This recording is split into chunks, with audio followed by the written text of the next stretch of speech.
ស្រទុំភ្នំជាប់ជើងមេឃចាំងរស្មីផ្លេកផ្លេជ្រែករាត្រីរណូច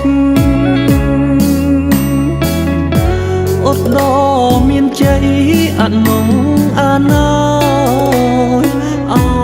របងសាខ្លោចកណ្ដោយកណ្ដែងអាឡ័យដីគេទៅជួញគេទួ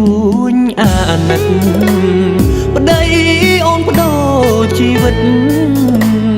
ស្ថិតនៅក្នុងដងព្រៃអោភ្នំដងរែកខានចាយទឹកដេ